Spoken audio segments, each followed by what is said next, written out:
Well, these 7-inch side plates are made by Wooden Sons, and the decorative pattern in blue and white here is Westmorland. We think this is a Scottish scene, not an actual scene, just a interpretation of one. They're very nicely decorated, transfer print all over the entire surface with just the pie crust rim detailing, which is moulded on to these plates, as you can see in side relief here very clearly on the outer side.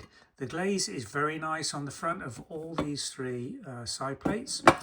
There is this one that's got a star impact fine linear crack through the glaze, but that is just through the glaze. It's not through the china. The china is absolutely fine, but that's taken a hit at some time and the glaze has just got that little crack in. The other two are absolutely fine, and that shouldn't stop you doing anything with this plate or using it. There's the Wooden Sons Westmorland pictorial mark, genuine manufactured engraved pattern under the glaze, acid and detergent proof, dating these to 1940s, 1950s.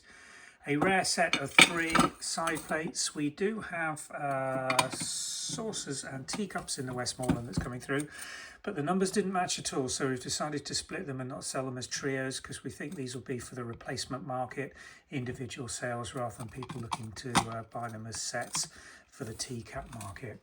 They're on sale through the Vintage and Antiques website, and we'll pop a link if we can in the description taking you directly there. Thanks for watching.